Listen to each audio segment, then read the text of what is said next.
We have 3 shows in the network. I host Chills with TFC, which is a personal finance segment, some investment and retirement category inside. TFC, no, I say, other people say, it's the plight of the middle class. It's career, the- money, retirement, and then maybe do some business. Which is actually part of life. But we are the only one that spend all our effort trying to crack it. So when we do our content, we take it very seriously. One of the episodes, Professor Chua Beng Huat, this guy, Yeah. he's a savage man. This is a my jab at perception it. of it. So he is saying that a lot of people in Singapore have been upgrading their life, but the way they upgrade is upgrading their property. He's like, there's no point in upgrading a property in Singapore. I can feel your hesitance during the episode. Yeah, I was just wondering how you felt during the episode because he was quite adamant on his views. I was very giggly in the episode, right? Yeah. But I'm like, you know why I'm laughing now?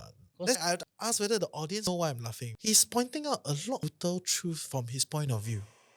Bro, I actually got this new sponsor for the podcast. Got advertisement. It's called Merrifair Chairs. So many things to say about it, bro. Don't lah, sure got a lot of points on. Chill, only got 2 points. Basically guarantees you free from back pain, like a recline.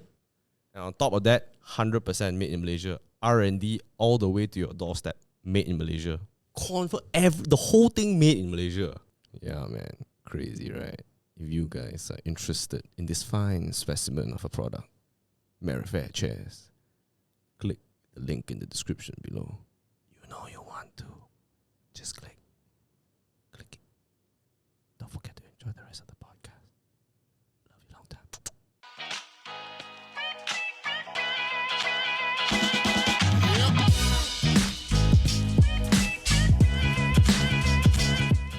Brought to you by Luckin and Oriental. Thank you, Reggie, for bringing us over all these. And the neighborhood.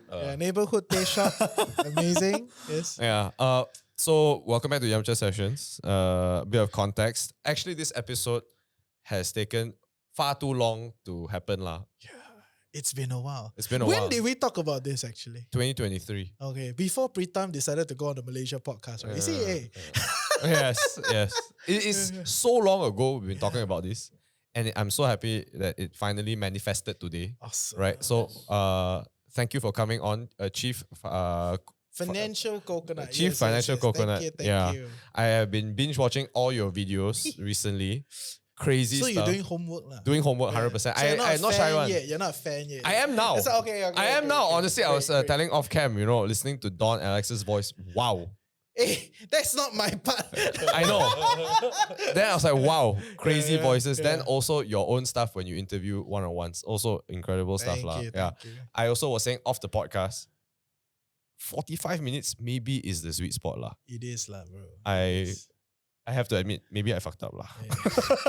This is What? Really? Yeah, wow, I tell you, every time I'm done with the episode, I feel like so puas hati. I'm like, wow. And Reggie was saying off cam, he's like, bro, Singaporeans don't have time for this type of shit lah. Okay, you need to keep it. It's true. Concise, No. If you look at across the different countries, right? Actually, the data does show that the longer your commute time, the longer the podcast consumption. Oh, So there's some correlation, right? So when you have so much jam around, right, you can actually listen a long time, I'm okay. At the same time, I'm very happy to say that the people who personally message me and say, I listen to the podcast, I listen to your Yamcha Sessions. Thank you for entertaining me during my long commute. Exactly. It's like, thanks for entertaining me throughout my 1 to 2 hour jam commute. And How are we going to get the Spotify rap rankings, right? If it's not long. Actually, it's okay lah. Wait, are you like on the Malaysia Board of Records? No, we longest running podcast. The longest, We can. Yeah. the longest episode we did was 8 hours. no lah, Six- not 8 lah, 6 6 hours with Yeah, Iheng lah. Oh. Yeah, that one was really long to the point that we ran out of water. And then if you speed up the video, you just jump to the 4th hour or 5th hour. We're like, Hey, I'm not doing that long. no, it's okay. Yeah, I left halfway. I left. Correct, that's Yes, correct. Correct. I left. yeah. But thank you for coming on the podcast. Thank you for having me. From what I heard from MJ, and this was 2 to 3 years ago, you are a rare breed. You are a rare breed. You are a Singaporean. Swam upwards, right? Yeah. I try to say he's not only a rare breed, he's a pioneer. Because now the trend Now it's a is- thing, right? The famous Yeah. Rachel Yeah. something Who's online. who's Who's Rachel? Rachel? You can YouTube. Rachel Tan. My I imposter, think is it? Rachel Tan is Singaporean. No, it's these two Singaporean couples. They sold everything they had. I think they sold the HDB or something. And they went Wow. up to Desa Park City to. Wow. Desa Park City is not KL, bro. Desa Park City is a league of its own.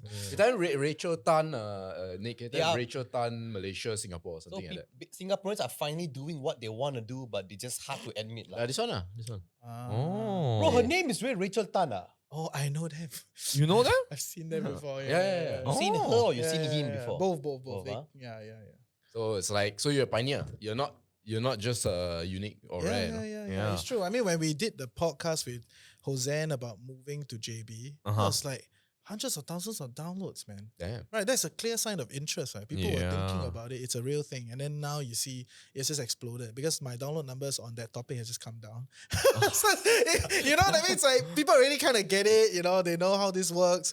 So it's no longer the talk of the town. It's already accepted. I have a question. Yes, As yes. an ex-Singaporean. Hey, I still am Singaporean. No, so now Yes, I am. Okay, wait. Yes. now he's now moved back to Singapore. Yeah, again. move back. Hey, cut me some slack. We'll talk about it. Yes. Ex-Singaporean. All right. And you know, after living in Malaysia for how many years? 5. 4, 5, 3. Okay, 3, 4 years, I think, to be exact. During COVID, I did go back. I cannot tahan the MCO lah. Nobody You know, could tahan the MCO. Yeah. let's be So honest. when MCO happened, too long. it was freaky. I mean, I stayed here, right? So and then I thought like, okay lah, MCO lah, right? You know, I can tahan this thing, no problem. Then I went down, so oh my god, my swimming pool is taped up. You know, Oh. everything is taped up, you know. And then the LRT only runs for like 2 hours. There was a period of time, right? Yeah, There's a 2 hours, yeah. and then there's a 2 hours maybe at the later end of the day, and then that's it. I was like, oh my god, what's going on? So I cannot tahan. I freaked out, and I went back to Singapore because Singapore was kind of managing it properly, right? Yeah. But when I was there, I had to quarantine for 3 weeks. About 2 to 3 weeks You quarantined in Singapore lah. in Singapore. And while I was quarantining, the government announced that, okay, circuit breaker. It's as good lah. yeah. It's a CB, right? It's the same thing. It's the same thing. So I kena lah. I got stuck in the whole thing. So I was in a like Limbo forever, I was like wherever. a 6-week limbo Oh of like, my you know, God just stuck at home. Yeah, and then there'll be random spot checks. They'll call me and then, no, I mean, they don't come to your house. Oh, They'll okay, just okay. call Just you call and then you. you pick up and then tell you to show the room. Yeah. So you didn't leave the place lah. Yeah lah. Oh my god. But But what was your question for you? Oh yeah, my question is, I have 2 questions for you. Is Malaysia's or JB's bak kut teh better than Singapore's bak kut teh?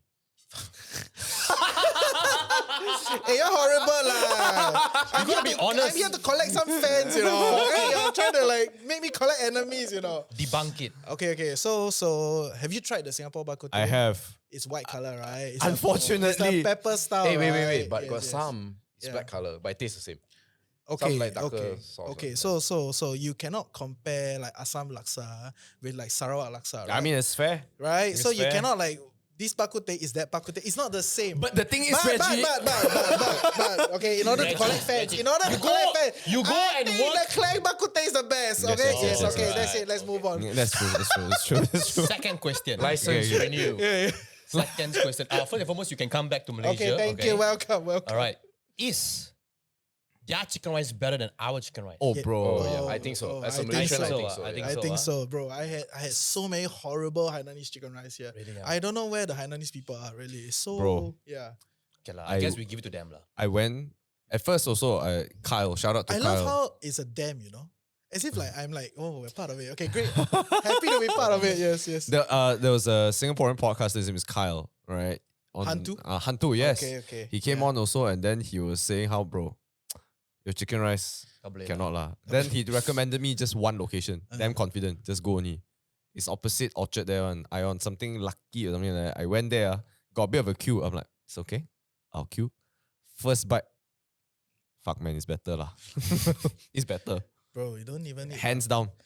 I think this one Yeah. any yeah. random chicken rice is Yeah. better. The only thing I think that we have a bit better is like the siu kai, which is the roasted, but it's not even roasted. Everything else I think deep the fried, skin, right? It's deep I think fried. the Singapore skin is a bit different. Yeah. Because it? the Singapore one is deep It's like fried, jelly. lah. It's Oh. like jelly like Yeah. and No, that one is the Hainanese one. That's the cook. That's the cook one, right? Like the Oh. boiled one.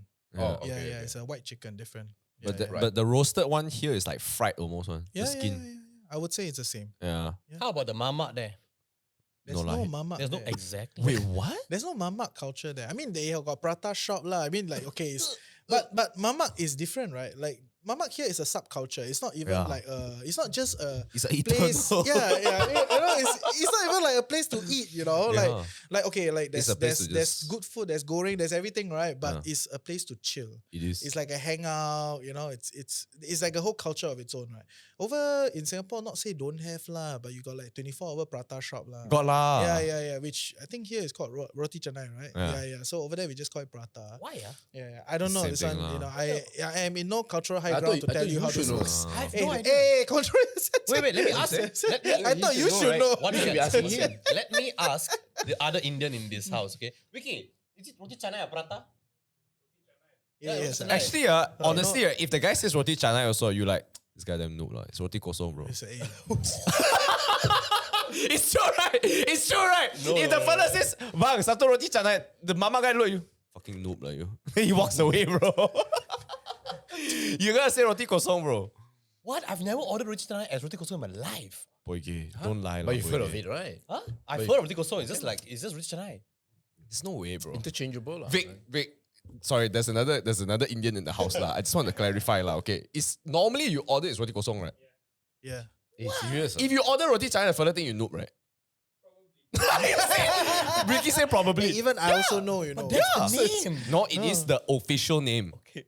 But I guess it's roti kosong because you have just plain and then got Yeah. telur and stuff like that. Yeah. Easier for the chef. yeah. Yeah. The chef. Yeah. So just to clarify, like, I think there is some sort of a mamak culture, but not as prolific. You know, it's in certain parts of the island. That's all. Why? Yeah.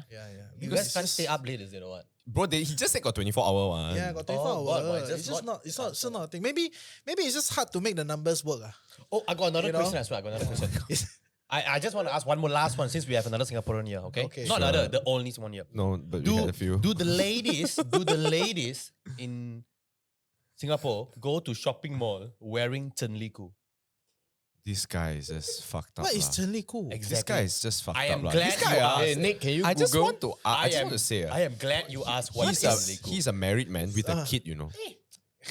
No, I am just It's his asking. prerogative. A very lah. good kid, someone. Yes. Oh, Yeah. serious? Very good kid. Oh The kid my. went wedding, didn't even cry one time, you know. Yeah. 2-3 hour wedding. That's genes and this lost. guy can ask Cheng Li Ku. What is Chen Li Ku? It is called the pants of truth. Certainly cool. It's basically the shots that are super short. You can see the ass crack one. Oh, Ass cheek, sorry. I see. You see how bright his face I mean changed when that- he I mentioned mean, it. You I- saw how bright his Hey, face. no, don't share lah. That one don't share. Don't share. It's okay. just It's gonna show okay. you the If you pants. know, you know. If you know, if you know, the producer cannot tahan. Right? If you know, you know. Okay, just so have so to. so I answer you. I don't think it's God as lah. common these days. Oh. There was a period of time it was more like This trendy was lah, you know. 5 Like, yeah. 5 years ago, Like maybe? 90s kids will maybe find it a bit more trendy when you were teenagers. Yeah. But now it's the baggy. Everything is baggy, Yeah, right? 100%. So the style has changed. Maybe it was 2 years ago. Yeah, lah, I yeah, guess. Gen Z Change- thing all just No, bags, yeah, No, I think baggy, it's bro. 10 years Very ago. baggy. Bro. Yeah, bro. Yeah, actually now that you think it was 10 years Yeah, ago. it's not. It's actually a cycle because back then baggy was not cool to us. Yeah. Now baggy is cool. Now lah. baggy No, is now kind of like form fitting is kind of cool. Yeah. again. Then like So it's slowly coming back. You can see it, man. yeah, you true, can see true. it. But like wolf cut, like if we did a wolf cut in school, I think Sorry. yeah, that's it. We're never losing our I, virginity, you know. I lost him at Cheng Li Ku. I Yeah. lost him at Wolf Cut. You know Wolf Cut? What is going on? It's a haircut. No, it's Oh, like okay, okay. it's like Maybe a Gen that's why I Z, forget. Gen Alpha. This one can show lah. It's PG-13 lah.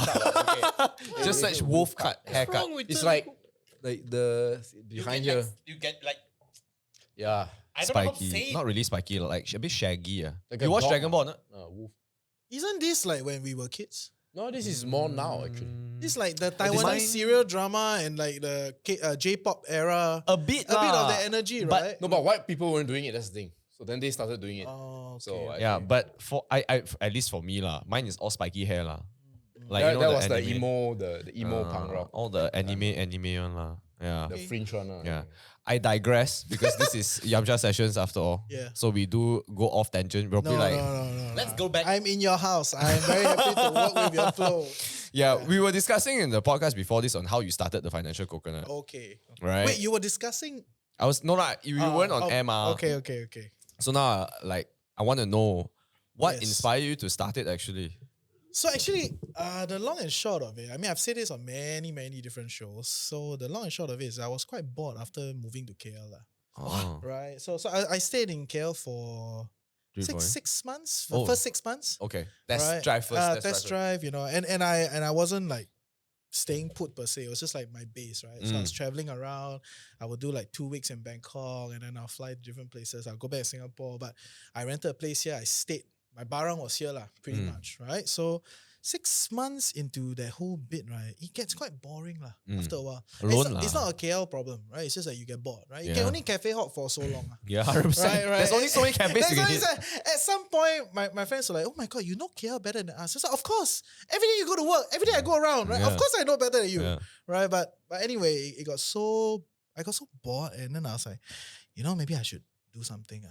Yeah, and then there was this 1 week, everyone was around me was asking me, "Hey, you're not gonna do anything already. You're not gonna do anything." And I was like, okay, I'll do something. I'll succumb to peer pressure. yeah. And then I was already an avid podcast consumer at that point in time. And I thought it was very easy. Just talk into the mic. Yeah. How wrong was How I, difficult right? How or- difficult was it? But But that's it is. that's a story for later. But that was the point. I see. Yeah. And I talked about this topic, with personal finance, primarily because I was very annoyed with all the online fake gurus. At Like that now? time, quite. Yeah. Example? No, it's also around, right? Is it? Like, yeah. Yeah, no, It's it's just a a different cycle flavor one. all the time. Yeah. Yes. Teach you to be rich. Learn this one thing, it's going to change your life. That kind of rubbish, right? Yeah. And then there was a period of time when YouTube was ramping up ads, right? Yeah. Remember? Last time was one fake guru to one video, right? Yeah. So I just need to watch that one fake guru, I can consume one video. Then after that, it became like 5 fake guru to one video. So I was like, this is too much, right? So I recorded, my thoughts and my point of view. I wasn't very strategic at that point in time, but it just blew up. Yeah, so So why coconut? it was an online poll between the wealthy banana and the financial coconut. I say a horrible band name that you never know it became famous, right? So now I'm stuck with it, right? And I go around, I have to come up with some like fascinating story, and then my guys have 101 version of like, oh yeah, because the coconut is inspire people to use every part of it. It's like rubbish, like it's just a random Now that you story. say that, actually, it's quite fucking. What's the husk for? Which one? You The burn husk? it. Yeah, you could burn it. You could even rope The it. husk to make fire. Oh, is it? Everything. you can burn it? Yeah. So those random same for stories. banana also, That's right? what the marketers do, Banana lah, skin cannot. right? Yeah, right. yeah. So, but yeah, the truth is, it was an online poll. I was just trying to find a name, right? And then my friends all picked this thing. I said, okay, I'll give it to the people. And then at what point did you feel like you wanted to scale upwards though? Like, because at some point at first it's tackling bottom. Yeah. And then after that you're like, oh, I think it's starting to get a bit of traction. Yeah. Then what was the kicker that you felt like, oh, because we were talking about how you went into video. Yeah. So I'm sure there had to be this transition where Of course. what was whole the bit. transition?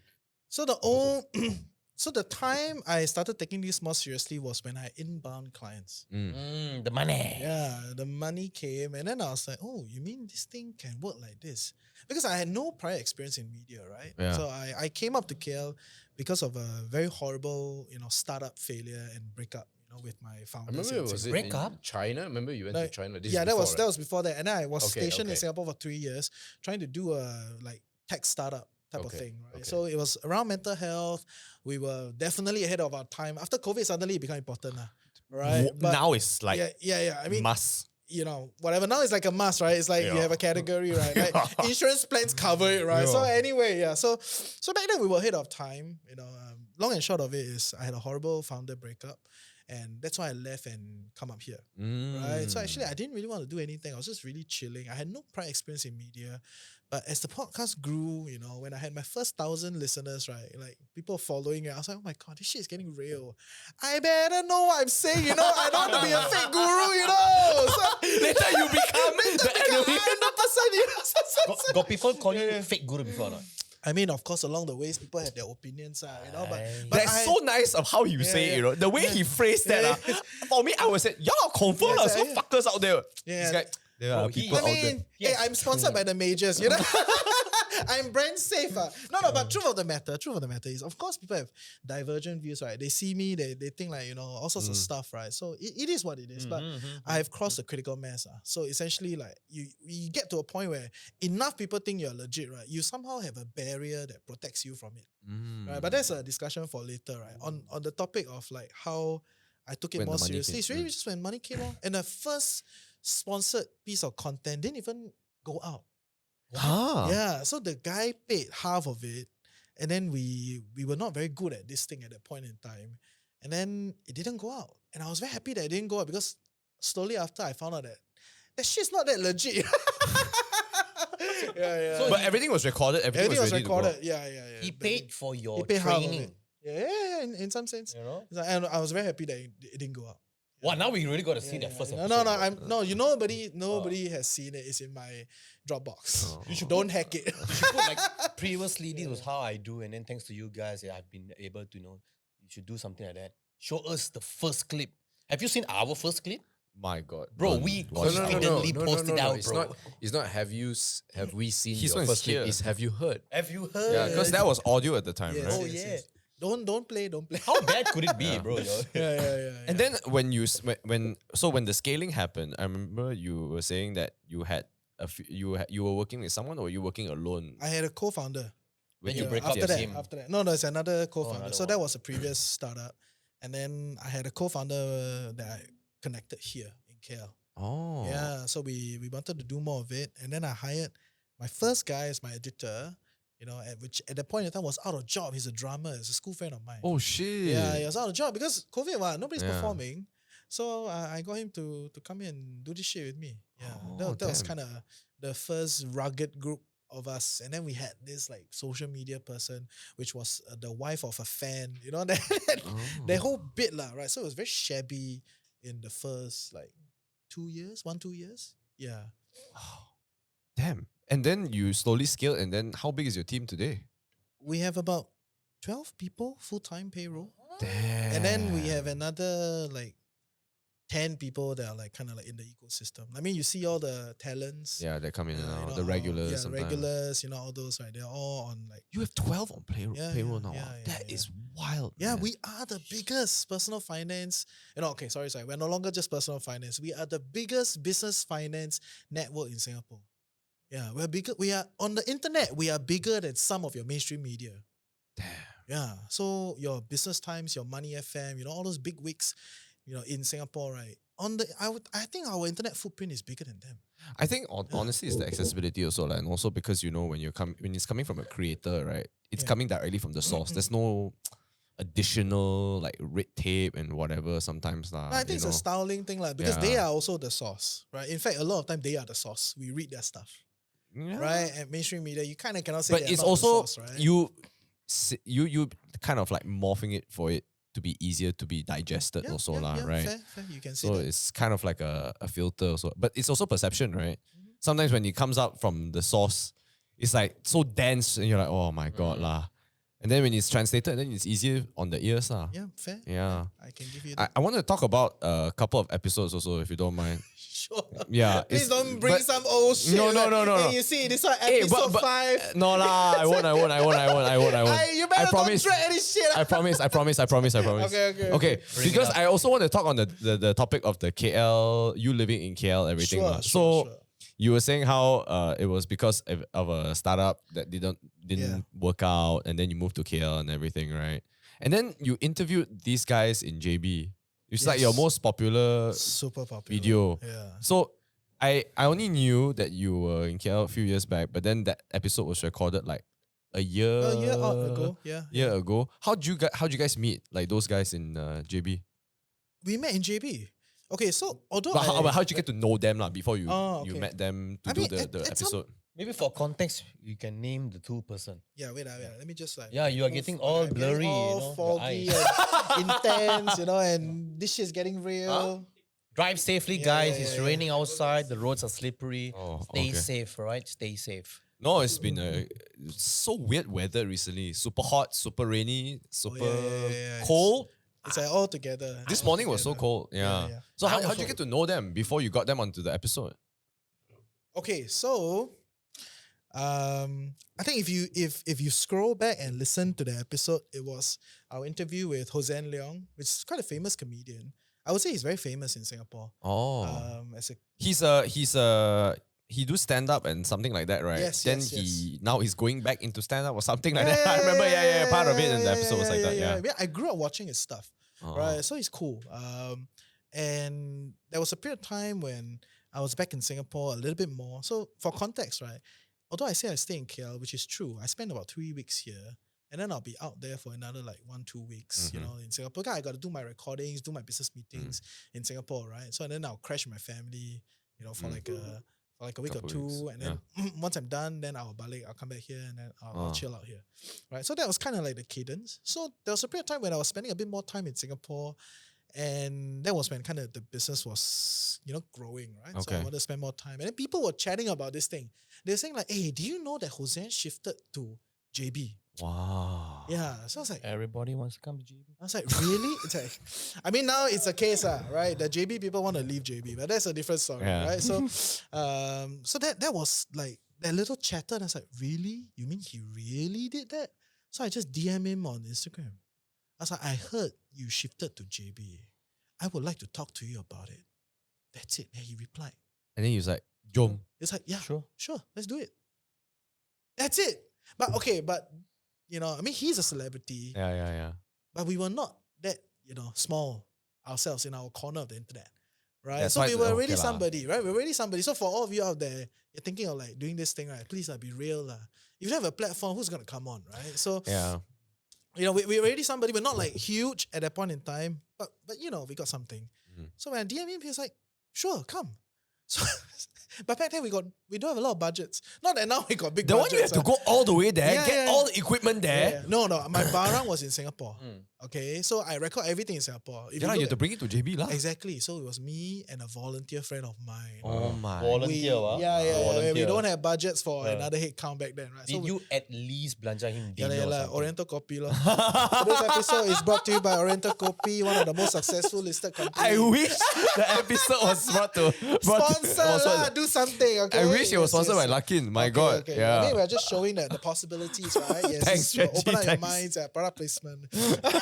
Yeah. So so we quite literally lug the gears, you know, like we're like, tripods, cameras, everything. We lug over. Oh, And then- damn, man. Yeah, we took a bus, crossed to the other side. Yeah, and then Your gears was in the bus as well. everything. The Everything. risky business. You know, right? Yeah, This is a bit of a sidetrack lah. So I grew up watching a lot of Phua Chu Kang. And recently, I don't know why Gomit Singh started appearing a lot on my algorithm. And I have like, I want to ask him whether he would be down. Tell him. Yeah, Do you think he'd be down? There's a chance. There's Yeah? a chance. I mean, we are all in showbiz in some ways, right? Oh, so we all bro. know what It would be a thinks, right? dream Yeah, come yeah, true okay, to meet okay, the guy, okay, man. okay, Like, okay. you know, Gurmit, like, Gurmit, fuck, man. Gurmit. Your first name Yeah, basis, you just go do it, Gurmit. crazy, man. Gurmit, just do it. Yeah, yeah. I was like, wow, maybe I should message him, but I'm like, no, Yeah. I think the guy is way Just too message famous. him. Just Yeah. message him. Really? Bro, I want the wife to come, lah, Yeah, bro. That's the real one, bro. Hey, why you always want people's wife? So you got this guy. Okay. Can you No, what? pump the brakes for you? She's funny, what? Yeah. She's not funny, man. What's her name? Rosie, Ah, Rosie, yes. Rosie. Oh, you mean the okay, the wife on the show is it? Yeah. But still, Reggie, that does not Okay, discount okay. your statement. Why is he looking for people's wives all the time? Okay, yeah. Yeah. I mean, Irene is quite funny, so yeah, you can get her. She's probably quite on also lah. I mean, they all want some sort of like a I think it was know? like also at that time they were peak, right? yeah. And then nowadays, I think this generation wouldn't even know. This generation wouldn't know. Way too corny Yeah. nowadays. So sometimes, you know, a lot of these celebrities think like that lah. Right? They want to refresh themselves and all that. Yeah. I was speaking to a Gen Z recent hire in my events company also. And I asked her like if she knew who Adolf Hitler was. And she was like, who's that? And I'm like, damn man, we cooked. I bar you from saying those stuff. Just like intim, you know. Yeah. It's crazy, man. One of my guys was like, "Oh, this is chef's kiss." I was like, "Hey, what the shit is this?" Yeah, man. You know, also all those movies like Michael Jackson and like Elvis. You need to think about it. Actually, luckily they made movies. Yeah. Otherwise, people wouldn't know. Yeah, Mike Jackson movie coming out, right? Yeah. I was like thinking, why would you need a movie about Michael Jackson? He's Michael Jackson. Jackson. He doesn't need a movie. And then I bet like in 2 years time, like who's Michael Jackson? Oh my god, lah. Luckily there was a movie. He got Michael Jackson, lah. Yeah, Oh, fair. they Yeah. forgot Adolf Hitler. Yeah. Holy Yeah. pepperoni. So you went all the way there and then you had the interview, lah. Then but that time were you already based in Singapore? No, like I said, right, I was. You are based in here and there, KL. here and there, I was here cadence, and yeah. there, so I was just doing But that that. time mostly No, it was still mostly in KL. okay. Yeah, Okay. it was. I think right after that period, then it became like half. So it's like 2 weeks here, 2 weeks there, 2 weeks here, 2 weeks. And then it got to a point it was so horrible. It was 1 week here, 1 week there, 1 week here, 1 week there. That's too much, I was like, lah. this does not work. It's too right? tiring, yeah, lah, it's that one. crazy. So I couldn't take it. And I started plotting my return, essentially. I to see. go back and do this thing properly. Yeah. To just Wise settle in decision lah, I Singapore. guess. Yeah. No. I mean, if you think about it, not every day you get an opportunity to grow something and get it, to be of To a a- significant level, right? So for me, it's like we interview so many people, retrenched lah, business flop lah, all this stuff. It is working, man. We better milk it, and see how far we can take this, right? So, I mean, that's probably also a reason why I decided to go back, lah, right? So then I go back, lah. And then now business is growing much better, more in control of a lot of stuff. Based on your observation, do you feel like there are a lot more people who have been moving up to Malaysia rather than staying in Singapore? I think so. Yeah. I mean, Malaysia is just too chill. lah. wait, just to be clear, JB is not Malaysia anymore. JB It's a is pseudo. JB is like this, like mixed thing, when you're there. It's a bit of a pseudo It's Singapore. a bit space different, already. Depending on the neighborhoods It's a also. Trump- Yeah, of course. But no, but Trumping. I mean, you talk Yeah. to a lot of the Johor people, you will know, right? It's certain vicinity, certain neighborhoods are all like kind of like taken up by Singaporeans, right? So that's a truth, and I think that's that. But if you talk about like further up, right, like moving up to KL, Penang, other places, I think still not there yet, I see. right? Still not there, but Because in his podcast, he was like, I foresee it happening. It's going to happen. Everybody is going to come. who foreseen it? The I can never remember his name. The guy that you had on the guy who's living in JB, like, was like, I foresee a lot of people. Hossein, Hossein, okay. Oh, he he was didn't saying. say in 150 years from He now. said no. He said I foresee a lot of people that are going to be moving here. No. I foresee a lot of people will move to JB. But not that far, Not lah. Malaysia. Bro, no way you they know, coming not- Penang, bro. they're Penang not- is No, because you must think about the mechanics of how a lot of these Singaporeans are doing this, right? So, most of them are freelancers in some shape or form. So they don't have like a full-time, full-time, intense MNC career, or even if they have, then it'll be like 3-day work from home, 2-day I in see, like a office, pseudo. kind of situation. So when the work from home thing was liberated, I think more and more people thought like they could do it. But I think recently there's also been like a wind back on that, right?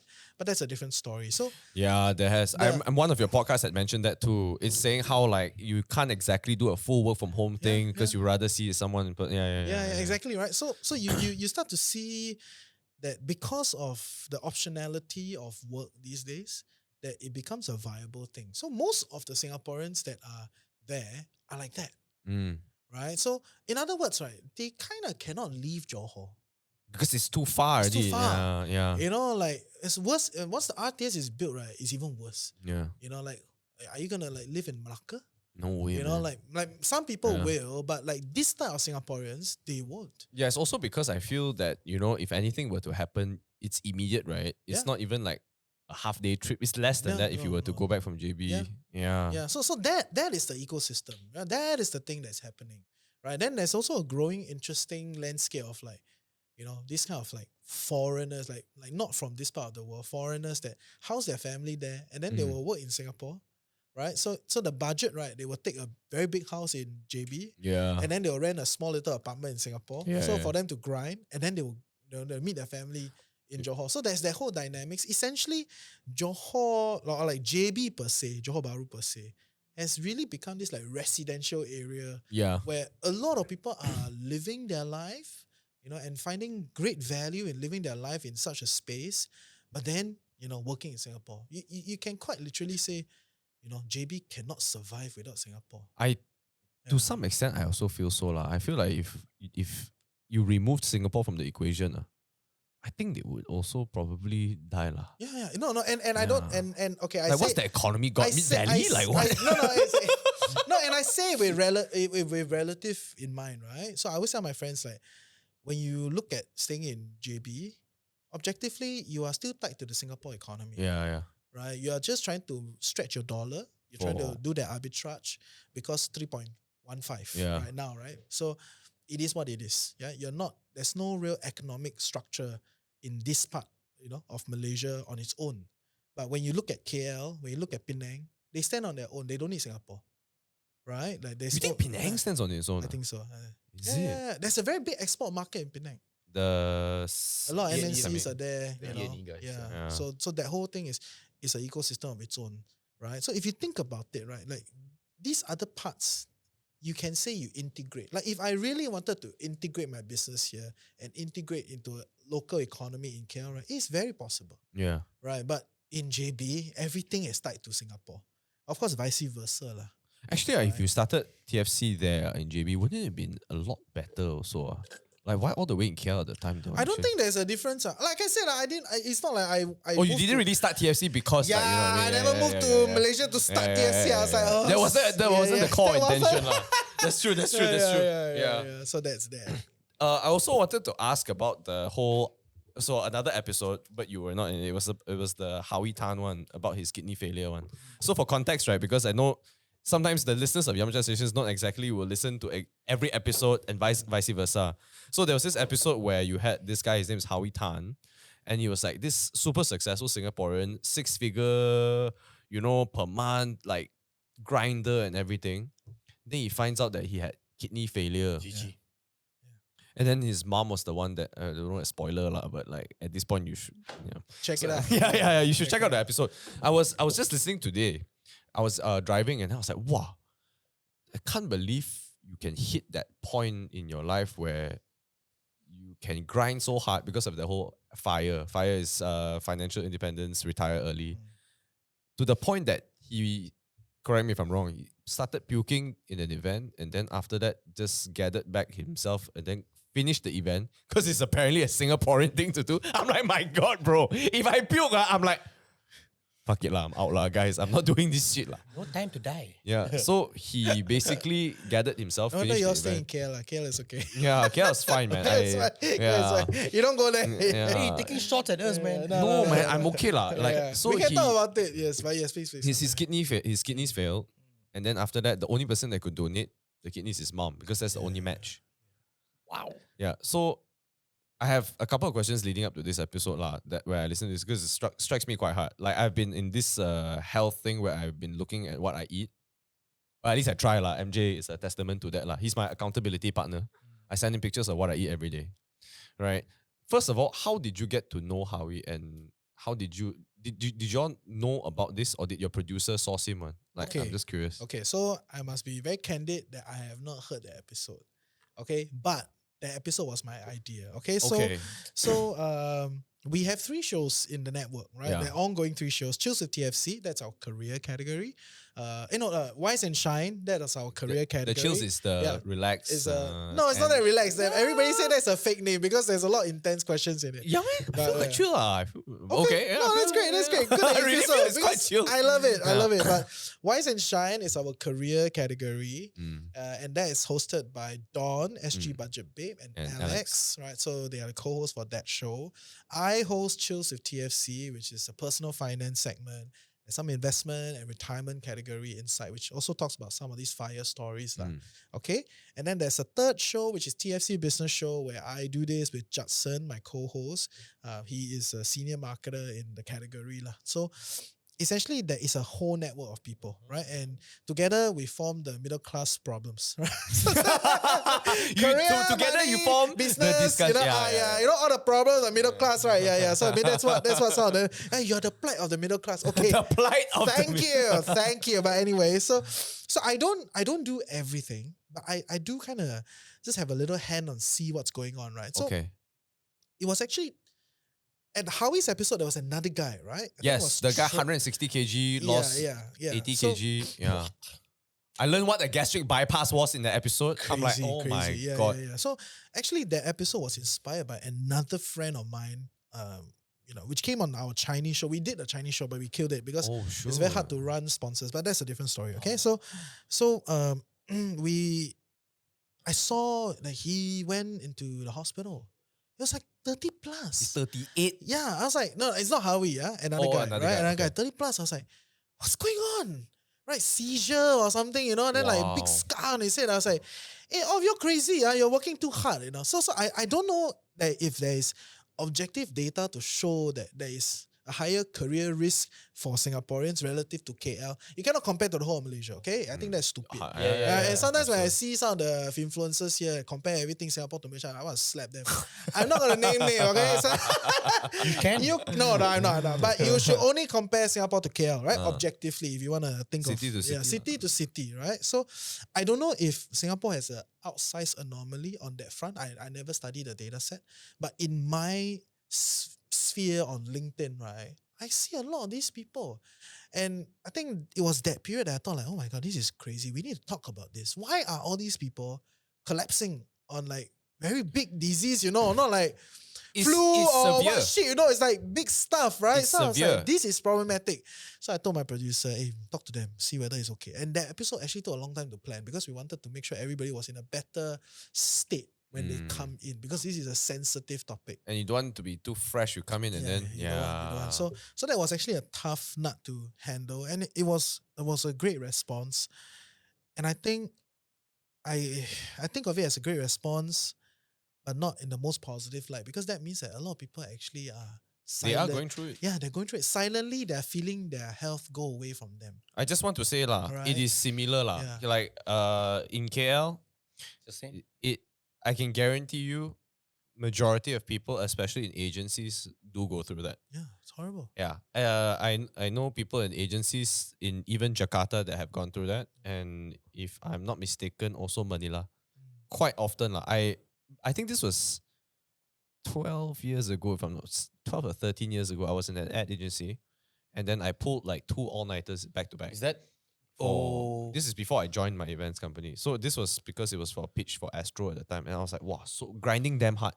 And then the person said, luckily you didn't stay up 3 nights. Like, what are you talking about, man? Why are you comparing a third night of Olympics, bro. Yeah, like why am I doing this right? So I was going to resign after that. Really, I'm like, You should. okay, Yeah, I'm glad you did. Yeah. Okay, But there was someone who said that there was a writer based in Jakarta, my age, did 3 nights. So he was trying to say, luckily not 3 nights because you would have died. Because she died. That's the limit, 3 days, 2 days. 3 days, then they decided to celebrate their submission. So they went out for drinks and she died in the club. crazy. They found her body in the club. Did she drink some nonsense or she just died from? And she's from a big agency. I think it's like Ogilvy or Leo Burnett, that type of Those level. are the worst. I was in one of those. Those are the worst. They milk you dry. Yeah, Okay, especially sorry, when you're sorry. junior. No. dry. It's very true. It's very true. They milk you dry. And Yeah. I've talked to some, because we do deal with some of them, right? I'm not Mhm. going to name who, but across the board, all your majors. Most I deal with agencies. all of them, okay? Most agencies. In some shape or form, I've interacted with them. And I see all the people, working like no tomorrow. And don't make they're sense. like one. so left already. Macam their soul already, Yeah. oh, gone. Don't know who Yeah. you're talking to. And the work does not, the outcome does not justify the work one. And it's a There's, race to the bottom, right? So Yeah. everybody is competing on cost structure. You know how they make money now? Yeah. They don't even really charge fees, They front load the capital. So they will go. So how these big agencies make money, right? Because they're all competing on price, right? So it has gotten to a point where they tell the client, okay, this year you're gonna spend 3 million, right? On your ad budget. You put your 3 million with me. Oh, do you park it? They park it. So I take your 3 million, I will roll it in the financial markets. I will make from my money market fund, I'll make my 3-4%. That is what I make. Huh? That's why they drag your payment. Wait, what? Oh. So they take the money, they put some saham stuff. I mean, it's usually I quite mean- quite safe one. Yeah. They will not do high risk. Safe Yeah, is I relative, understand. right? Okay. So Yeah, because- and I'm not endorsing any Yeah. product or anything, right? So what they do is they take the money, they put it in some of these funds, and then they will roll. So throughout the year, as client use the money, then they will pay out, right? So that's why they always drag your money. They will drag 3 months, they'll drag 6 months. That is the incentive. Nobody will come out and say that. And I'm not saying anybody is dragging. Well, we have to. You're Okay. just saying Yeah, that I'm is just saying that is a structure. So because this is how they make money, inevitably their incentive is to delay payment as long as possible. And if you work with agencies, right, you know the biggest agencies are all like that. And not only that, they abuse the shit out of the little guys because they know that they want the portfolio work. The small guys are the one that pay on time, very responsive, very quick one. Yeah. I love working with them. Yeah. Like not the smallest, like the middle tier ones. Yeah. Those are the best. But the big ones, right, all of them have this problem. Yeah. So my guess is because this is the business structure. Yeah, because they all compete. So at some point you compete, it's zero lah. Yeah. Right? That is the most compete, right? Which is why one of the big agency recently in Singapore bought some media products. So they vertically integrate the media products. So now they don't just make money from that. They funnel the sales through their own media product. Right? You understand the business? Right? So that's amazing, right? So that's how big agencies make money. Yeah.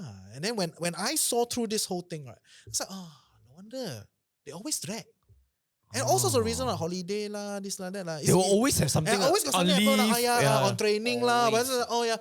Payment miss lah. I will check lah. Whatever. They always have reasons. Okay, and I'm not saying who, but But they'll hold. Yeah. that is a general tendency. That's what I feel. It's to a point where I will go and bang the table on the client. Like, can you go and tell your agency to pay me? Wow. I like the coconut in you. Yeah. You have big coconuts. Yes. I cannot tahan lah. My clients will know lah. If it's stupid, I will call you out. I mean, you gotta pay on If time. I'm stupid, I will say I'm sorry. Then I will get this. I'll get the thing done. Damn. That's the business. That's how I see the business. Oh my god. But I mean, We got you on the ropes. the saddest thing is also not just the payments, it's the people lah. You know, Yeah. outcome also they abuse the shit out of the junior execs to the Yeah. point that got death lah. It's true. It's only after this COVID thing, mental health thing, then suddenly not so bad already lah. Because But now it's a high ground. Like mental health day. This whole last thing time it's because of- brutal lah. Yeah. I feel like that time no morality one. And can be quite rude also lah. So they treat you like slaves. People dying on the job is like intense thing, Yeah. man. So when this episode was arranged, you were saying it was quite challenging to get it done lah, per se, recorded lah, right? Yeah. Was he hesitant to go on air to disclose all this in before he came on, or you're not sure? Wait, which The one? Howie, the Howie one, yeah. No, he was already okay lah. very open. I love that you are keeping to the track. No. I It's want like- to know. It's like there's Bro, a because I Yamcha was- part, right? There's No, a no. Yamcha part. Now I know the Yeah, formula. yeah. There's a Yamcha part. trying There's to be some the- talk cock sing song, and then you'll be like, okay, let's get back on the Yeah, no. topic. But I need to know. So what's the Because formula? I was What's so the curious. formula? Am I correct? There's a formula. Right? What is the formula? No. The formula is he's doing his job. You're just here to Yamcha. Right? It's That's the Yamcha formula sessions. lah. Right? It is Yamcha sessions. Okay. But I was also very curious because when I was in the car and I heard it, I Yeah. stopped my car like, holy shit It's lah. crazy, right? But okay, so to be very clear on this, right? We never force anybody to say anything on air. They were already public about their situation. We just wanted to Shed light on it. chat and shed light on it, and also see whether we can go a little bit deeper, because within a certain format you can only say certain things, right? So like when you write a whole LinkedIn article, that's as far as you go. But we bring out the podcast, maybe they will talk more, Yeah. right? So I think And that you was- also that you can was- hear the emotion lah. of course, You can hear the emotion lah. of course, right? So The guy is so sad lah. yeah, it's. Okay. I mean, yeah, it's crazy. Bro. Right? So I want to get in line as well. Okay, so I have a question. you have a follow-up question in line Yeah, to I okay. just getting in line. All right, so Hey, no pressure, bro. This is your show. I shouldn't be telling you how to run this thing. You got really got question or not? I have a question. I have a question. Bro, I have a Your question. I have another question. That's fine. I have a question. I have a question. Okay. Okay. So my question Okay. in line. All right. I mean, in line with the topic, not that topic. Okay. All right. I just want to ask, what are the demographics of your listeners? Okay. So like I said, it's the plight of the middle class. That's why all these things becomes a problem. Okay. What's the Right. age gap? So Age like, gap. I think most of our audience are 30s to 40s. Okay. Subsequent to your answer, Yes. wow, look at that English. All right. Okay. I want to ask. Is there a reason? I'm so close to slapping you. Subsequent to your answer, I shall not belabor your point. And yes, Okay. Is there a way where we can hit the age gap between 23, like people who just started college, until 30? I only ask that is because, right, I wished I was more knowledgeable in all this financial stuff when I was still studying and still making money. Mm. Because at that moment, I did nonsense with my money, which I regretted. I felt that I could have been so much more better and do better decision making that would have helped me when I were to reach 30, which I never. So, So- that's why I want to ask this question. Okay, so yeah. so here is my contention with this, right? So as somebody that's knee deep in the space, I have talked to everybody, right? So all your creators, your media platform, your finance brands, your government official, your experts, professional, men on the street, I've talked to everyone. And I can safely say, right, this is a thought in retrospect. It's only when you come to this point in life that you look back and be like, I could have been better with money back then. But you could have been better You know? in many other things too. Yeah, you know yeah. what I No, mean? no. So at least now. So what I'm saying is that objectively, an individual in their early 20s that, has student debt, not a lot of money sitting around, they got no interest in money. They can't do these things. They want to get a job that pays well. That's their main interest because that is in that phase of life, that is their main sphere of thought. Yeah. Damn. Right? So you want, right? If you want, you interject at that level. Right? So I always tell the banks, right, if you really want to get the first jobbers, right, you should interject at the career fair. Stop doing stupid content. Nobody's gonna nobody's gonna do that with you, right? Because that is that phase of life where people are at. That is what they care about. When you have It's the focal point at that time. it's the focal point at the time, right? Yeah. And Just you- want a you need- handshake. You need to solve that, right? It's when you have some money sitting around in the bank account and looking at you're looking at the numbers. Is this all I'm gonna get? What can I do with this? That is when you enter the circuit of TFC. So it's just a realization, like Sometimes only when you reach that point only then you think Yeah. about it, right? Because you got money looking at it. So, if you think about it, you tune in, week out to a finance podcast. You don't have money, I don't know what you're doing here. trying to make money, Right. Maybe the guy's trying to learn lah. Okay, He's trying to learn lah. Okay, then they Reggie, will- come on, they give the guy a will- break they will lah. listen. No. So I have a very good sense of the audience, right? Where they are, what they do. There are audience that will, what I call the graduating audience, right? So they come in 2 years. That's all the time I have with them.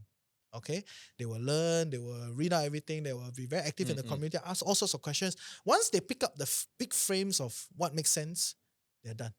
Then they will become casual listeners. They will casually hang around. When the topic makes sense, they will come. Yeah. Okay, so this audience, right, they are great, right? But they are not the core of the finance audience or the personal finance audience.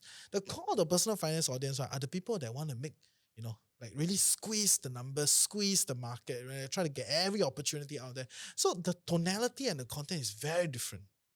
Yeah. So when you understand the audience, where they are here, what they do, then at the end you realize that the core of personal finance audience are essentially the people that have money and just thinking what to do with it.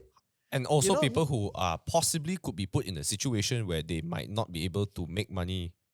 I mean, they might lose money, sorry. So like some of your videos also, I remember like, for example, what do you do if you get retrenched? Yeah. Very interesting. Yeah. Very interesting. So like example is what I learned is if you, let's say you get laid off, and then normally companies will offer you a severance pay, which is basically like 3 months, 6 months. sue them. No lah. Oh, You, okay. I mean, up to you lah. But my advice In Malaysia, is, maybe got better chance. Yeah. we'll talk about that Let's after say the it's- podcast, but the okay. answer is not really. Yeah. But so basically, some of the episodes that Financial Corner churns out are things like that. So it's like, for example, if you get laid off, what do? You don't exactly just sign off immediately. Like some people, because we're scared, most agents are like, fuck it, I just sign only. Yeah. Right? But reality is, you have 24 hours. You usually have 24, 48 hours. Just say, oh, I need to check my family. What are the next steps? Then you probably get somebody that is financially pull up, Lawyer. a lawyer lah, who understands the different lines, and then he can read through. Then he'll advise you accordingly. So stuff like that is dependent. It's not really an age thing. Yeah. It's a situation in life thing. Yeah. So it's quite unique. And that's why I say TFC. Middle class, No, I say other people say it's the plight of the middle class. Yeah, it's Career, yeah. money, retirement, and then Yeah. maybe do some business, right? Yeah. So that is kind of like the landscape. Which is actually part of Yeah. life. Actually, if you think about it, right? No, but it's we are the only one that spend all this effort in this category. Most of the other shows are just like commenting about latest things Guilty as or charged, what's man. happening. I'm not saying it's wrong. There's a landscape for everybody, but we spend all our effort trying to crack it. And I think that's our position. So when we do our content, we take it very seriously. It's very honed in. Although we joke about a lot of things, right? We try to make it fun so that people get to the end. Not to toot your horn, but like when I was saying how the chills with the TFC that segment, I didn't really feel like it was so serious. Maybe it's because you were always laughing, you're chill about it. Last time, okay, I think it's quite chill. But then when I listened to Don, I thought, wow, it's quite serious. This one. Although I do know that, it's a little bit more diverse than just finances, right? It's more than just that. Over time, it grew. One of the episodes I was listening to also was with Professor Chua Beng Huat. Oh my God. Bro. Of all episodes you have to bring that. Clearly, he doesn't want us to talk about it. Bro, this guy is a savage man. He's a savage man. Okay, so you can correct me if I'm wrong. I am not a very financially literate guy. I'm a vibes guy. Actually, I feel vibe code, I vibes one. But when I hear this guy talk, I'm like, wow, this guy got a bit of vindictive, like I don't know, a bit of anger, a bit of I don't know. Professor Chua? So a bit of context, I don't know whether I felt it wrongly. Go ahead. Okay. So this is my perception of it. Yeah.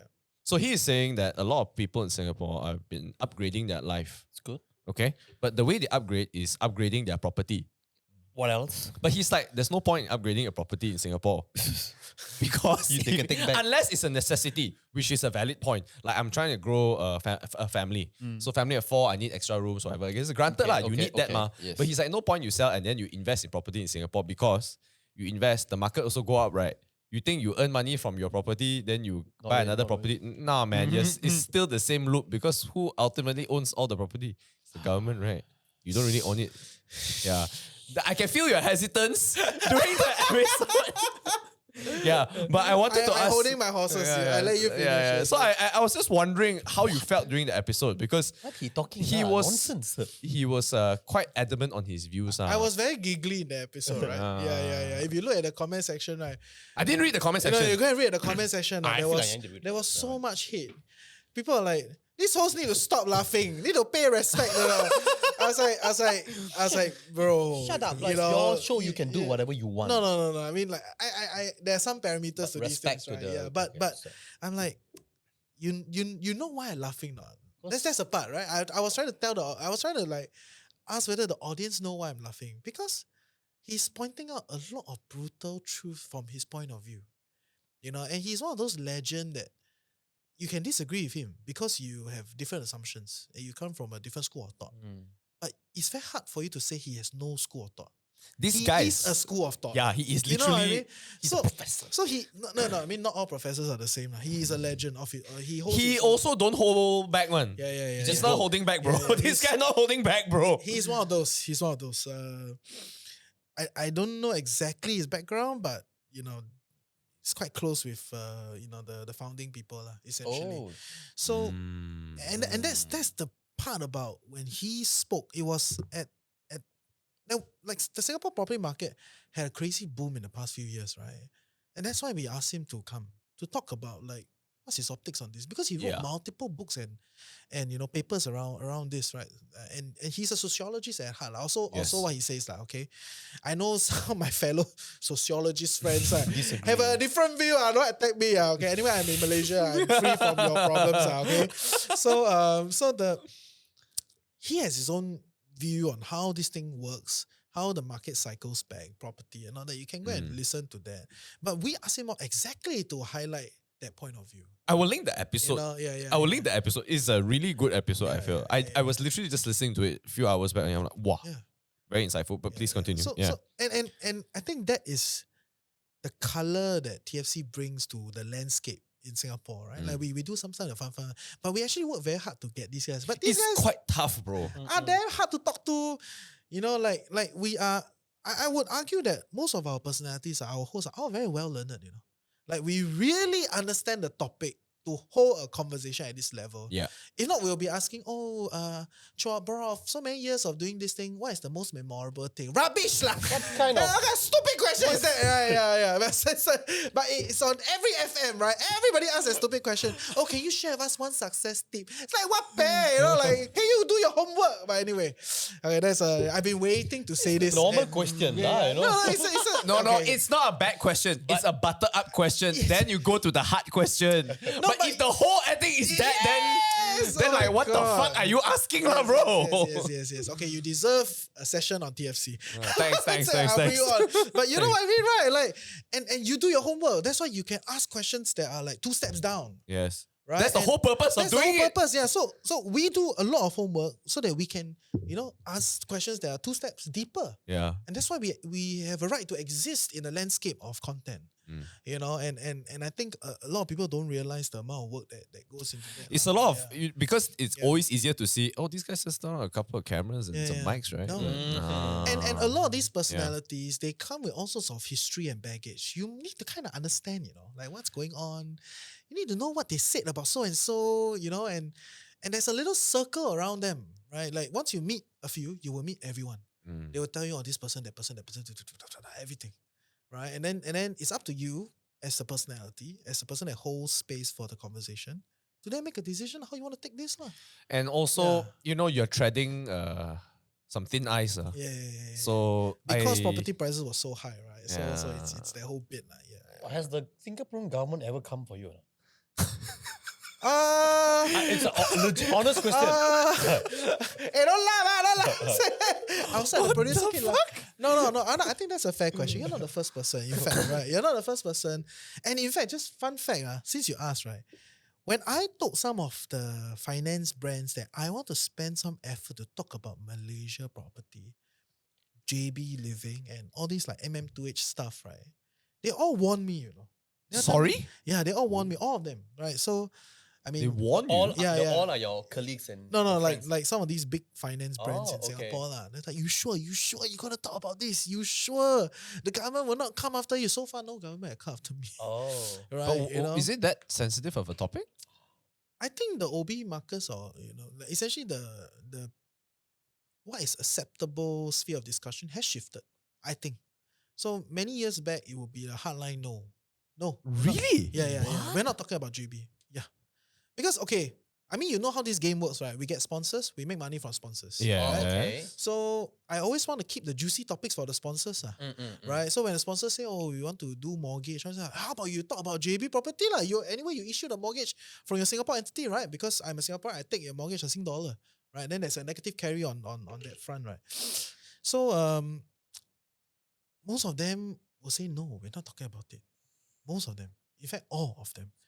But in recent times, it has changed. When I put up the pitch, right, I was like, oh yeah, let's talk about this.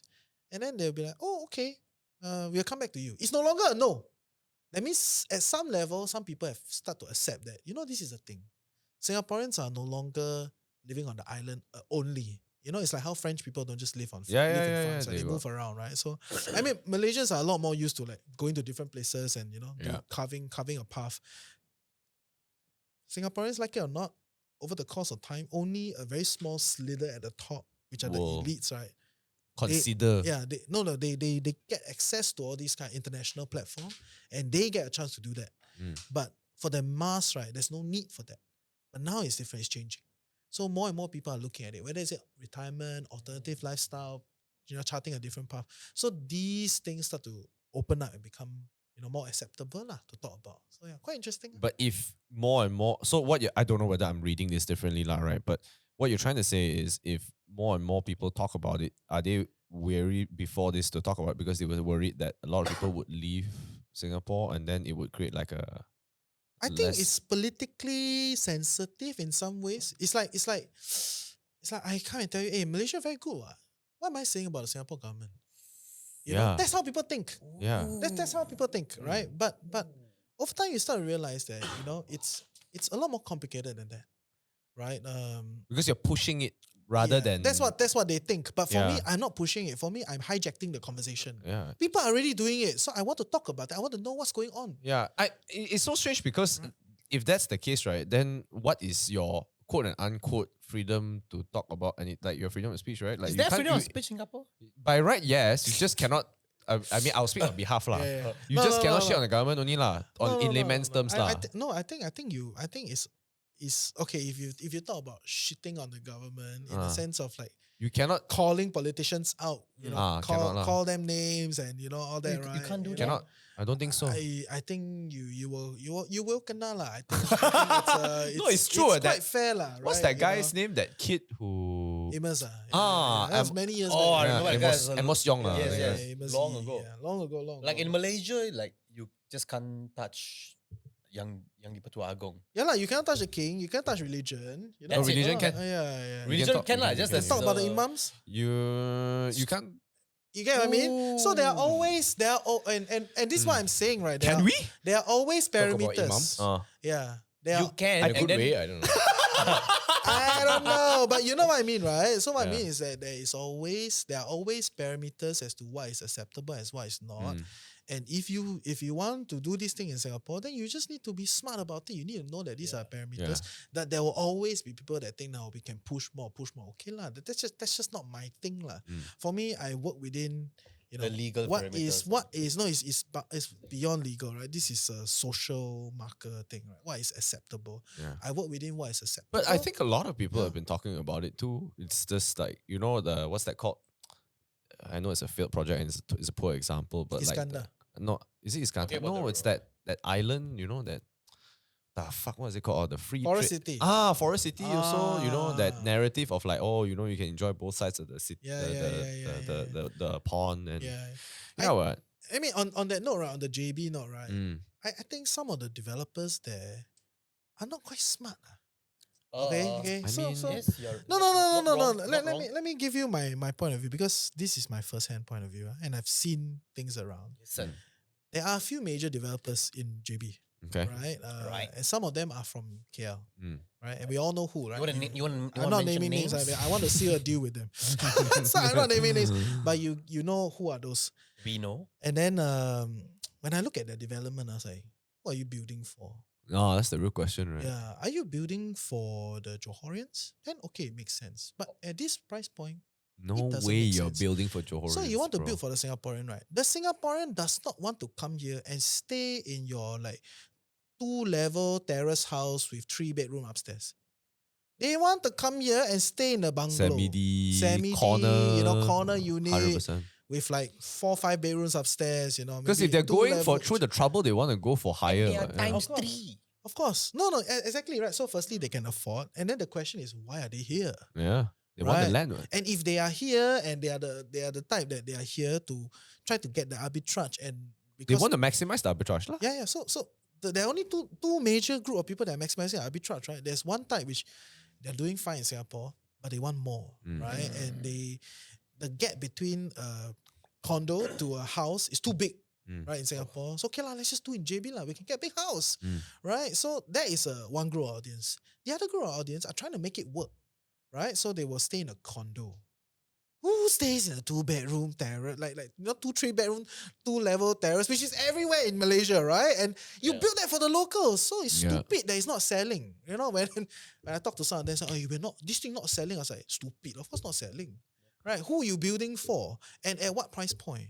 But I think the Malaysian developers are learning. Over time, they are learning, right? In the JB market, what makes sense and all that. But I think the we'll pricing see also lah. will be able to tell, right? Takkan is for local, right? Yeah, they're not. That's why it's stupid. Because Yeah. like you want to price at a certain point, but then the product is not moving with your target audience, right? They don't care about I think it. they are still learning about Singaporeans. Yeah. It's very cute, right? habit lah. Yeah. To think that they're still learning about it. Sorry lah. Sorry. Yeah.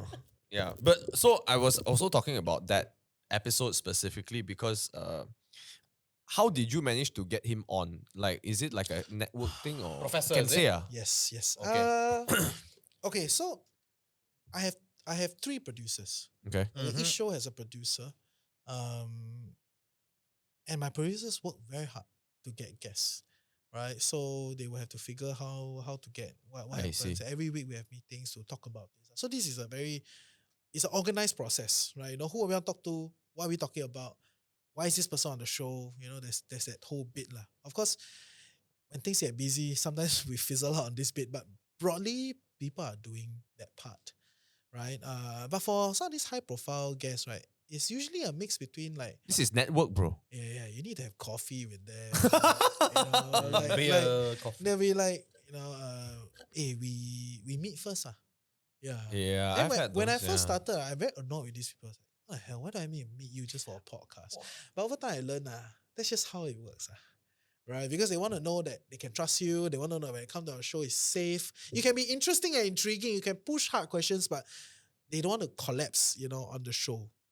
Right? So I think a lot of them will do that, right? So over time, it becomes like a little network thing, and then you know who knows you, and bit by bit, it just grows. So you need to crack into one or two of them, and then everybody is up for grabs. Oh. Yeah, and then it's just how it is. Just gotta play your cards well, basically, Yeah. I had to send Reggie a video of how to get into the studio today, just in case. Because I was like, the way you get into this studio, It's- a bit ghetto lah. So Yeah. I just want to show you how you get into the. Yeah. Then I was like, wow, this is a thing. But you come in here, it looks fine. Right? You're like, wow, actually quite it's chill, fine, right? Over yeah, here. yeah. But he was telling me, but a lot of big names came. So yeah, I know. A lot of big names came on the show. I was like, oh, so you mean No lah, some of them also we go to them. you drag all of them? You are one of here? them too. It's like, You are oh, one of them Thank too. you. I think a couple of the politicians that came on the podcast before this also. I think what do you think? The previous studio was better? This one? Oh, there was a previous. You just shifted. Yeah, we. I'll tell you why later lah. Okay, That one okay. cannot mention. Offline. Offline. Yeah. lah.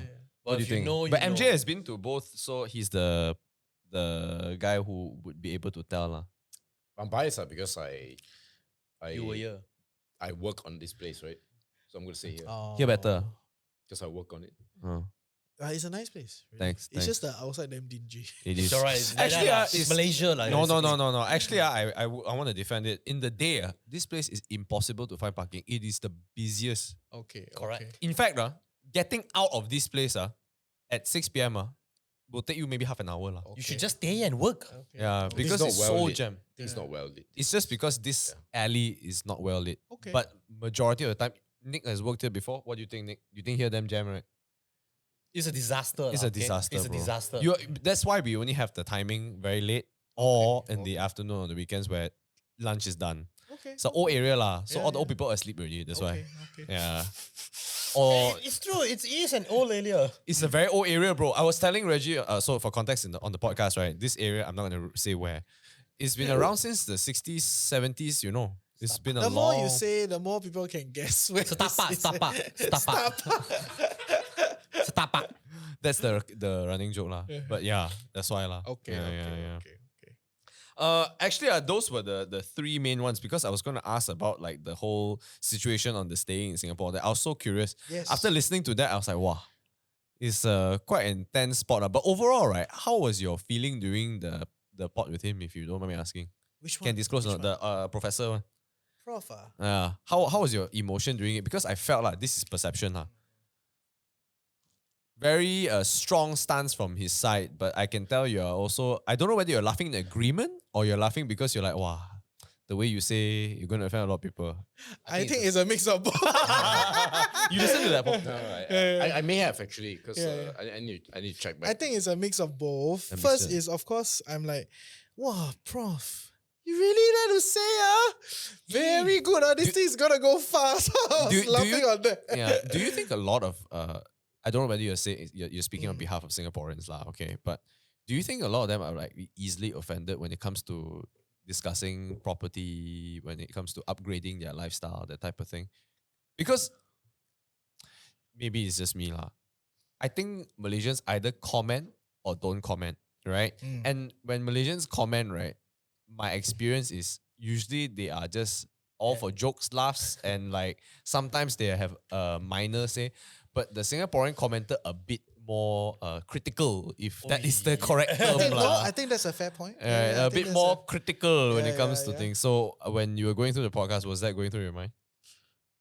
No, I was indulging. You indulging? I was indulging in how far this guy is willing to go, and that's why I was throwing him all the alternative points, right? So all the points on the other side of the aisle, right? Like I said, but You were trying to Yeah, it's be like, the but people say voice of this. Singapore. yeah, people say this is this. What do you think, right? People say this is no, because if you think about it, different type of people, you kind of have to host them differently, slightly differently. Okay, so when you bring in somebody at this caliber, right? Unless you read all his literature and all the competing Which is literature, right, impossible because you already scheduled. Like, bro, Yeah, how much time you have? you have no basis of stress testing his Yeah. ideas. You know, there's only so much you can ask. And this guy is, You know, I mean, he has he- put so much of his life into it. He's not going It's to. his life, Yeah. right? Professors are professors because they spend their life on that thing, right? So how on what basis can you stress test his ideas? The only way you do it is by bringing in some of the other ideas that the other side is talking about. Yeah, and you're hear his just point of view. you're just the mediator at this point Yeah, only. I'm You just just- like, but this is what. Yeah, this is what people say. This is what people say. What do you think? What do you think? That's all I can I need to do. read the comment section You now. lah, I just feel. went there, you baited him, and you get what you want. That's what Hey, he did.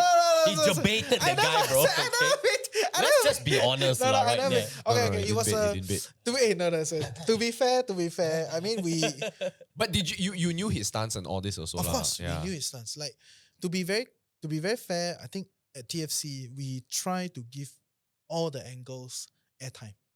Okay, so this It's fair. each side will give them all airtime. So when we bring in all these employee, to kind of talk about certain things, right? We also bring in employers 100%. to talk about certain things, right? But It's perspective lah. yeah, in 2026 we hope to put them on a debate stage. That's Wow. a different thing. Okay, you hear it first on this show. Okay, so Debate. yeah, we want to organize this time, but it's tough because there's no palette like that in Singapore, right? It's not as big.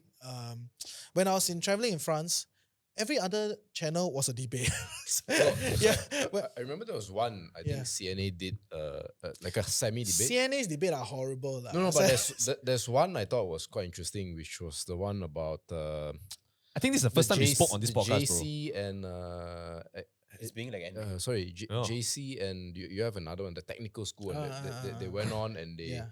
started going at it. Do you remember that one? I It don't- caught a storm, I still Yeah. remember. No, but CNA? yeah. Yeah. So when I look at CNA, right, CNA is an important platform, but they're a Yeah, bit too yeah. safe. So the type of angles and topics that they will go for, right, is this type. But I want to Right, talk right. about the big problems. And that makes it hard to do. Right. That makes it very hard to get going. But we'll see how that comes along. So back on the topic of like prof, right? So when we get prof trial, we already know. That's why we already got some of these other people that are in the industry, right? Whether There's no way anybody else is gonna come on and speak to prof lah. Yeah, Bro, yeah. there's no reverse prof here lah, bro. Somebody may want to whack him. So I don't know, right? So I mean, there's Liu Taiker, the father of HDB. But he's very old already, so he also don't really do much talking anymore. Now his son is taking over. So there's some of all these other people that, if you chocho a bit, right, you put your heart to it, you sell them the idea, sell them the dream, Can, right? It may happen. What is your personal take on it though, when it comes to the housing state in Singapore? HDB, Ayo. I mean, it's you your all want me personal to take. go back home, lah? No. So I already know your perspective. yeah. Later, No lah, I mean, I think later it's I have to meet some ministry here. It's like, how no about lah. you I give mean, me special status? I think it's perspective lah. The Okay. question is perspective, ma. I mean, everybody is entitled to a perspective. Yes. And honestly, your perspectives can change. Yeah. Like this video is recorded on what date, what time, this is Yeah. like what 5th December. 5th December.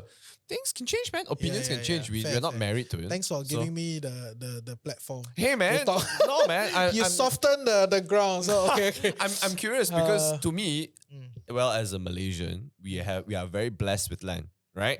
And because we're blessed with land, there is a property market that can always scale upwards depending on the location. Yeah, Right? yeah. And whether like development occurs. Yeah. But I think Singapore is also limited because of land and also because there's a certain limit when it comes to redoing the infrastructure. Yeah. Like once you've built like example, I mean, I know you can demolish the entire thing lah, but sometimes there's heritage, sometimes there's history. There are things you can't supersede ma. To be fair, I think the heritage history part is out of the discussion already Yeah, now because it's gone, Is lah. it? no, because there are already zonings. So there was I a see. period of time that it was removed massively, And then I They think had someone to talked slow sense down. into the leaders, and then they were like, oh, okay, let's just kind of protect whatever that was Mm. left. So there are already zoning laws to those things. So those are quite legendary. Like in recent times, Yeah, they're like Jack Ma bought blah blah blah. You know, Jack Ma's wife bought blah blah blah. You know that type of thing, right? So those are the legendary numbers, right? But all those properties that are bought, you know, they are governed by strict heritage laws. So you cannot like tear it down. You cannot, you know, have a big refurbishment of the exterior. You know, there's a lot of Need to controls. You need to maintain- maintain the look and feel, and, Yeah, and a yeah. lot of those things. Like, you cannot anyhow paint. You know, all those are. But when it comes to HDB flats, also some also cannot. Some Yeah. also have heritage. You know now. I feel I don't know where I saw it. I think someone, one of the heritage board they talk about. Yeah. This. I did watch Maybe- it because they said that it was like a homage to something, and then it's like the moment you exit the HDB, you it's like on the street, Yeah, something yeah. like that. Like I remember. So I mean, history is a longitudinal process, right? It Yeah, I continues to become history, right?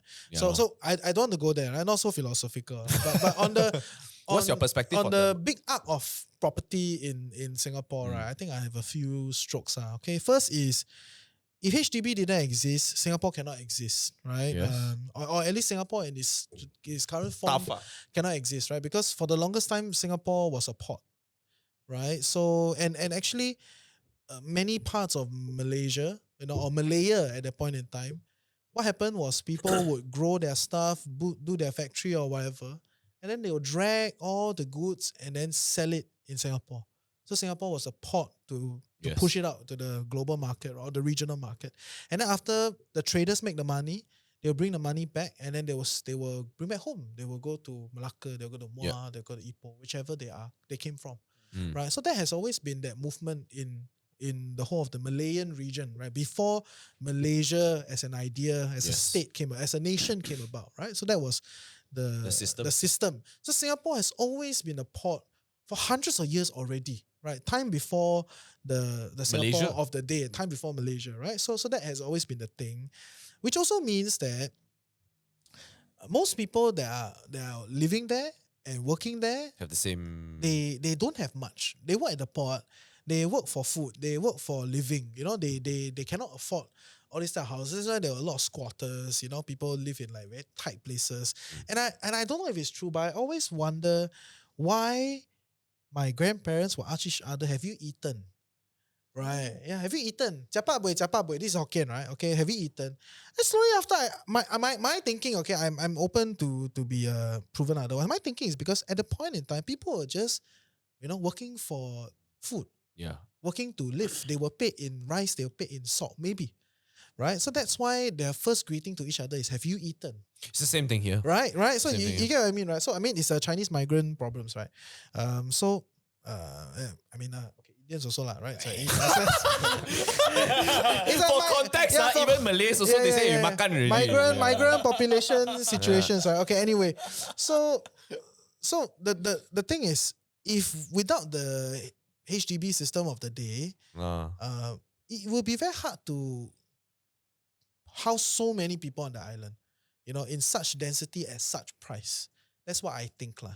Okay, of course there will be the people that say that, oh, you know, but the government took back the land. That one I'm not going there, but I also understand the plight of It's the people. part of it lah. It's part of it, right? It's part of the kind of what It's quite a big part of it you lah. would call you would call the social contract, and that's why there's some debates these days about like how affordable should the flats be, right? Like if the ancestors gave up the land as part of the social contract to provide quality living for them and their next generation, are you breaking that? So this is a philosophical Yes. question, right? Deep, So that is that. But the base is HDB make Singapore viable. I think this is fair. He did mention also lah. It's the best bang for your buck in the world. Like I mean, yeah. I don't know any other yeah. place. I think that's fair because if you compare dollar to dollar in terms of like the condos next to where you are, right? Yeah. Even if you remove the margin of the property developer, right? I give you another 20% discount on the retail price. I think it is still 3 times the price of the flat next to it, right? Or 2-3 times, right? So from that point of view, you can comfortably argue that most Singaporeans will never be able to live in Singapore without this HDB. assistance. Yeah. you know, without this system. Okay, so that's that. But then over time, this inequality thing is creating all sorts of other friction. And that's actually the big bit of the discussion. Because that's the part where it evolved already, you know. It's evolved already. Yeah, Because from the your ba- original core. Yeah.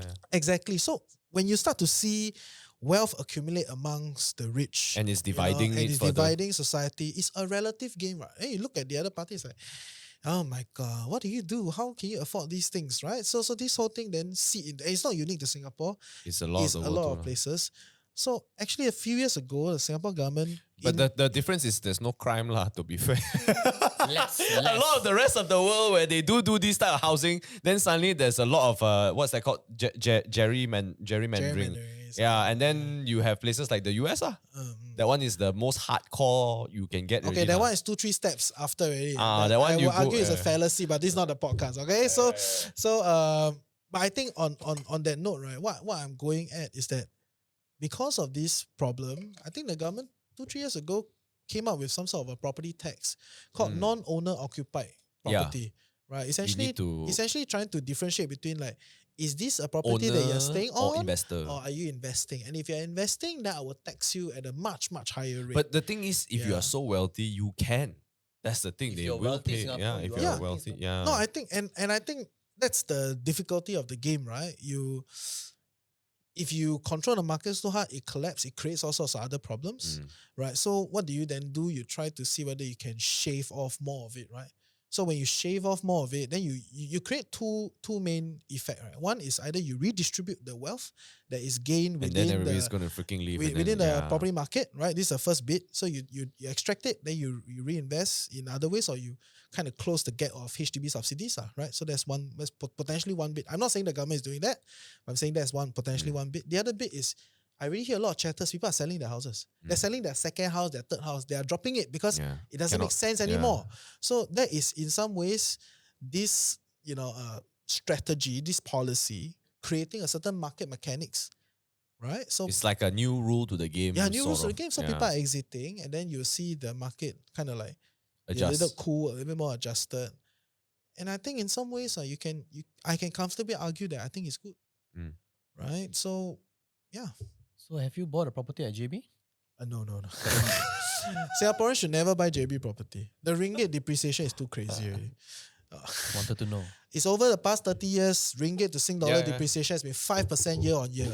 It's nuts. Right? 100%. And that does not mean that the quality of life is not great here. But Quality it's of not life. investing in the property, is whether you get property. If you invest, then I don't know lah. Yeah. I mean, Right. if you buy Buy- it to stay, okay, maybe that's one thing. Because it's for your quality of life, Got ma. land. Yeah, sure. But I don't think The other guy on I think can, yeah. that episode, he was a retiree, right? I think, and then his son and his daughter was working in Singapore, or Yeah. something to that effect. And I remember I was like, wow, actually that makes so much sense. If I was a Singaporean, I earn my money, my kids are already working. They're like, oh, Dad, I want to go continue working in Singapore. Oh, that I think it makes sense. bro, that's what a lot of them are doing. That's what I would do, lah. That's what a lot of them are doing. Then I would buy a property in GB. yeah. Then it makes sense. Then you carry a negative mortgage. Even better, right? Your mortgage shrink over time. Yeah, but that's that. And that's why in some ways you can argue that the Singaporeans are being logical, right? I Right? think so They too. do it because it's logical. It makes sense. You're stretching your quality of life also, lah. Yeah. I mean, towards the end, like everybody dies, right? That's the truth, lah. Well, So- we're ending the podcast in such No lah, such- no lah. I'm just saying lah. Such a heavy. But like, Don't worry, I got a way to bring it Okay, back okay, up. okay. oh, that's his ability now. Man. Yeah. Like, don't you want to spend your last 10 years of your life like fucking maximizing the shit out of it?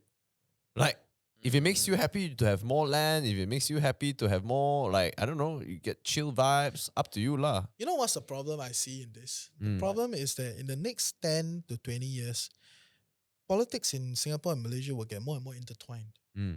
Right? Because you will see more and more Singaporeans that if this was to play out, right? That means if this logic stands and you get another 10-20% of like retirees or pre-retirees, because that's the idea, right? They are done with most of your grind, your kids are grown up, you've accumulated your money, come to JB, okay? Great. So if more and more you see a bigger alpha of people moving into JB, then you're gonna have all sorts of dynamics. 100%. And you're already seeing it. The Johorians are so unhappy. Yeah. Right? Everything is getting expensive. You know, they are getting squeezed out of their own home. Yes. Right? So all these things are happening, and the dynamics will become increasingly tougher. And by extension, right, this whole like Singapore or JB RTS thing, right, that they're building, right, it's gonna further increase talent outflow out of Johor. Who is gonna stay in Johor?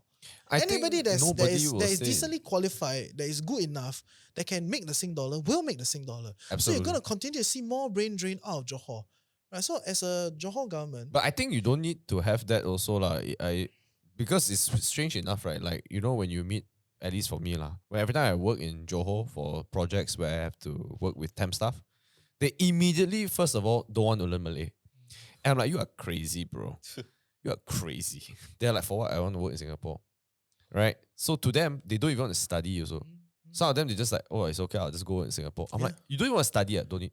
I'm like, yeah, it's true. That's that's why. wild. That's wild. That's why. I'm like, that's crazy, man.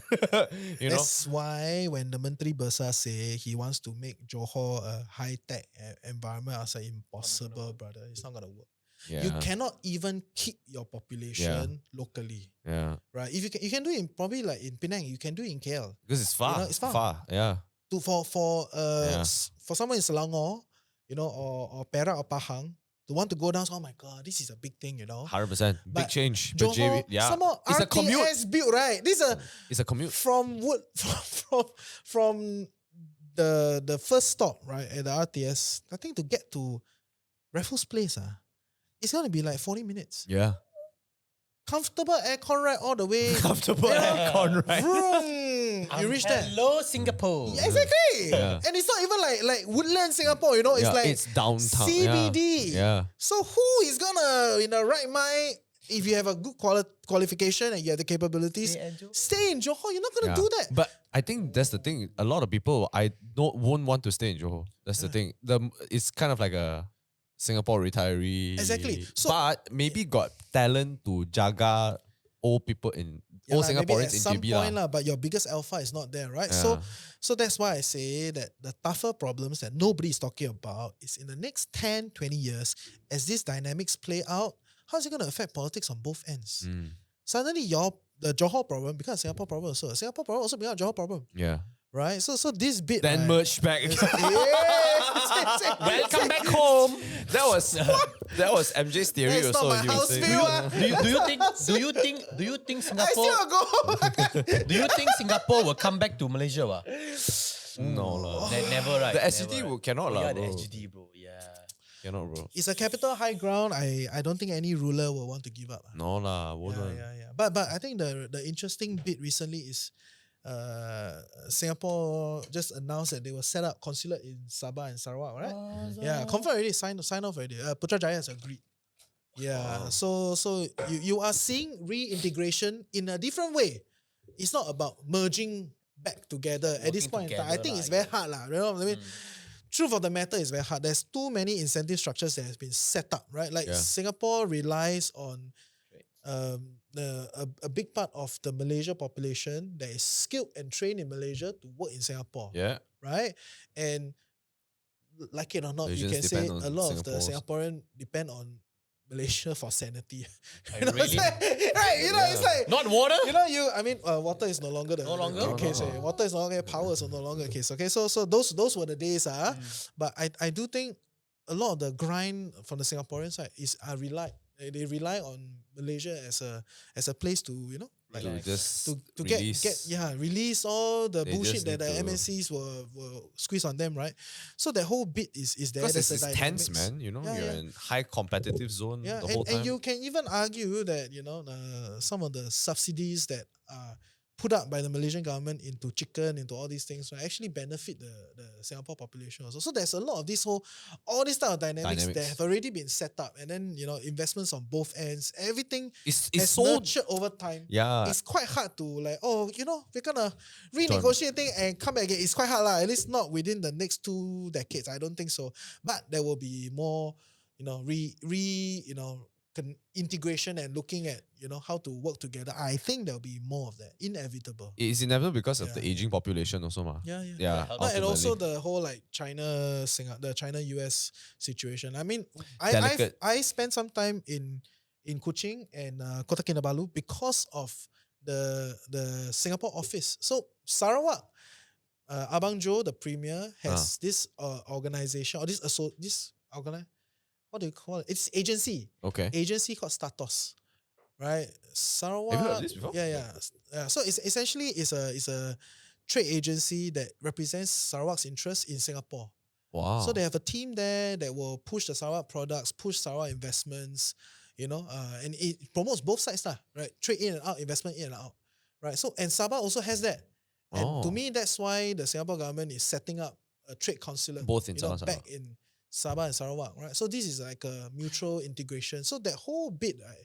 Of course, Peninsula is not so big there because you negotiate as Putrajaya, right? It's a different dynamics.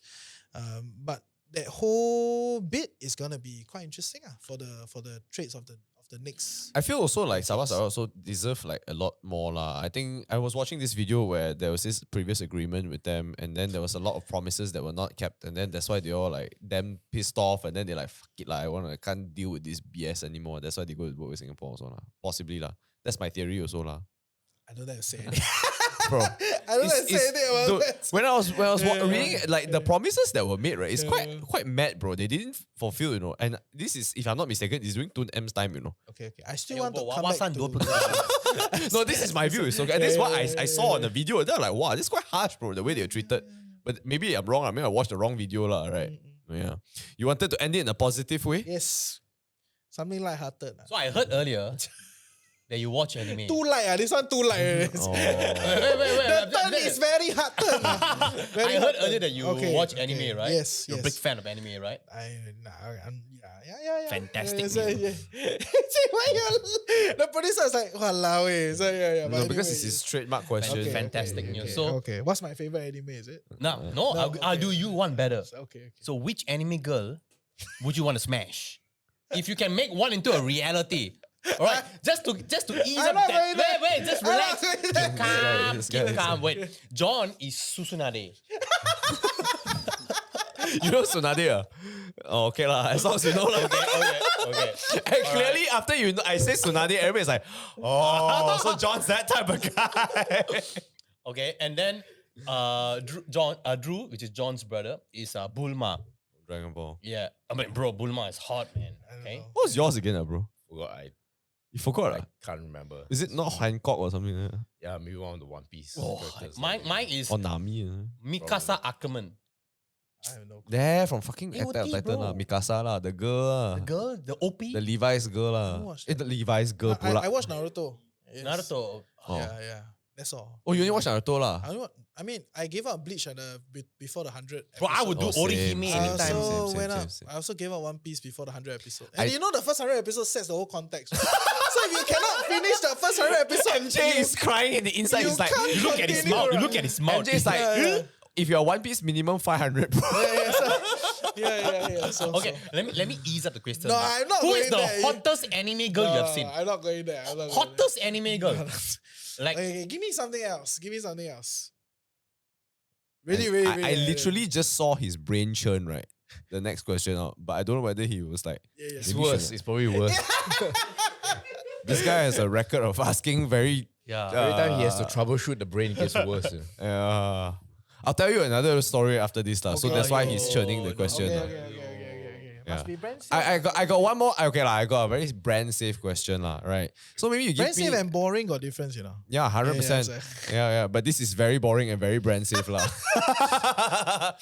I suppose if you could like give 3 newbie kids, right, who are just starting to work, what are the top 3 things you would do if you were starting out? What would you do now in this 2025, I suppose 2026 now.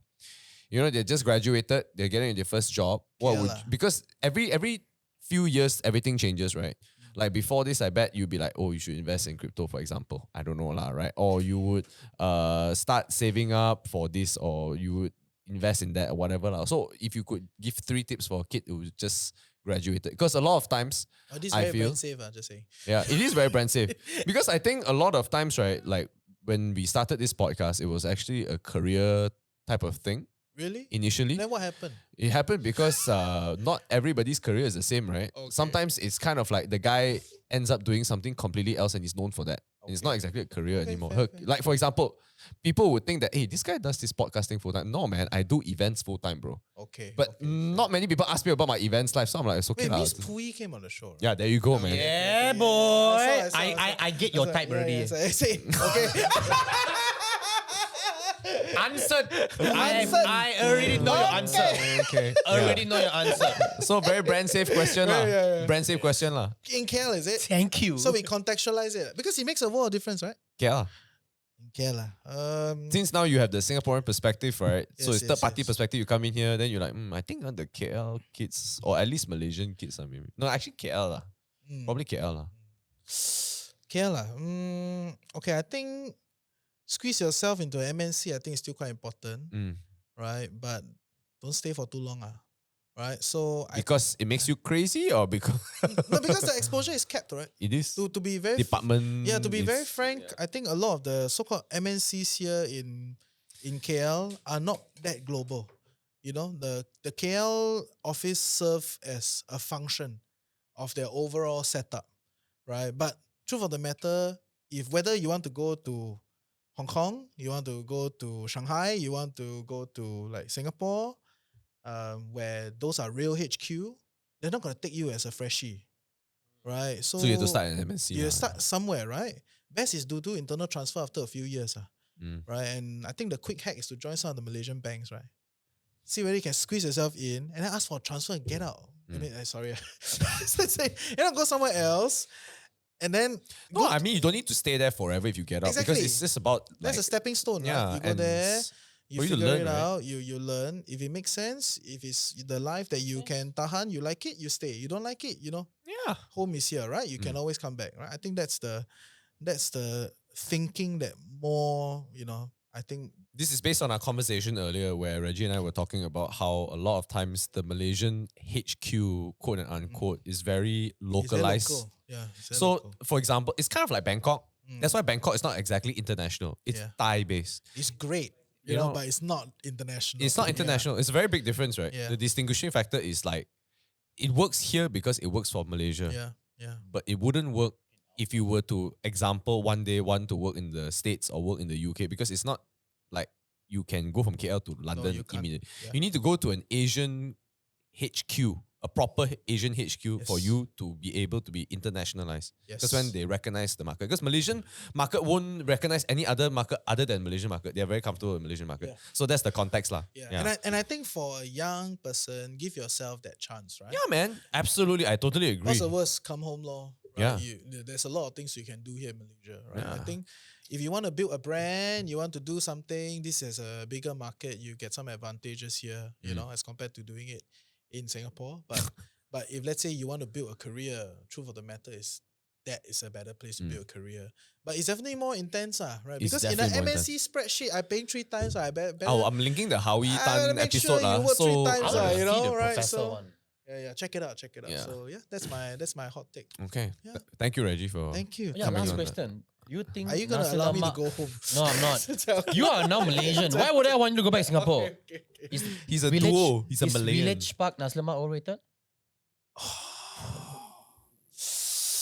Okay, when I first had it, right, I think it's super overrated. Uh, That's a fucking annoying. This like, Oh. hey, sorry, this is my first. No, food it's on okay. the podcast. take. It's like- second time?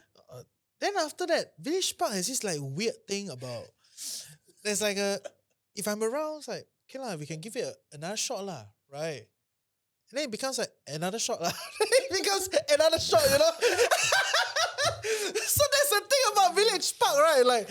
Like I think everybody sells it as like this is the best shit, right? And I think that is why it fails, right? Because when it's sold as the best shit, I go there, I have this thought, right? And it totally fails my My expectation. my first time I had it, I had the same thing. I was like, I think it's okay lah. Yeah, not But- bad lah, but don't eat like that lah. Then I had Oriental, and I'm not saying this because we're not sponsored by Oriental. Although the tarts are here, Yeah, I'm yeah. just saying, okay.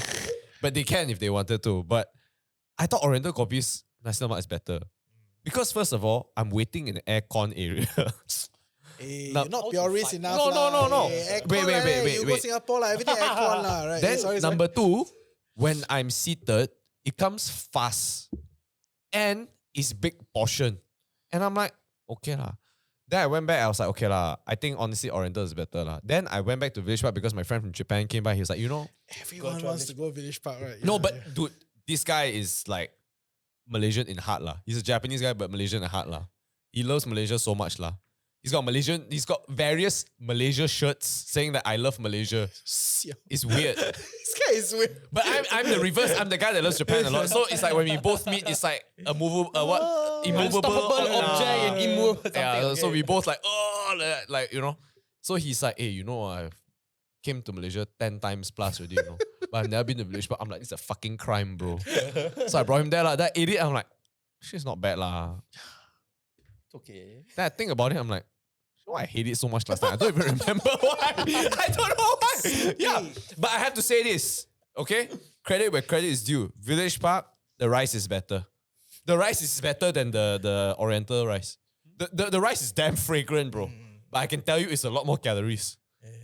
Yeah, that's my take lah. Yeah. Thank you. Thank you for coming on, Reggie, today. Thank you. I Awesome. know it's been a few years Yeah. for this to happen. Hopefully the next time it's not a few years Hopefully more. not a few years, Yeah. yes, Hopefully I go to Singapore, I can go on yours. You know, that'll be fun. Yeah. Yeah. See you Yeah. in town. Yeah. Yeah. I think I'll probably be going more often next year lah. Probably. But I'll hit you up lah. Sure. Okay. But thanks for coming. Yeah, I really appreciate it. appreciate it. Coming on the podcast, That's bro. quite fun. Hopefully, I can still move in and out. No, real lah, yeah. Chill lah, bro. It's like, hey, okay, It's all good. It's all still good. can, It's all good. Thanks for coming. I'll put the 3 episodes I mentioned in the description. Awesome. I think you Thank should you, all listen. thank you, It's thank you. good shit, man. Okay. Yeah. Take care, guys. Don't forget to like, comment, subscribe. Woo!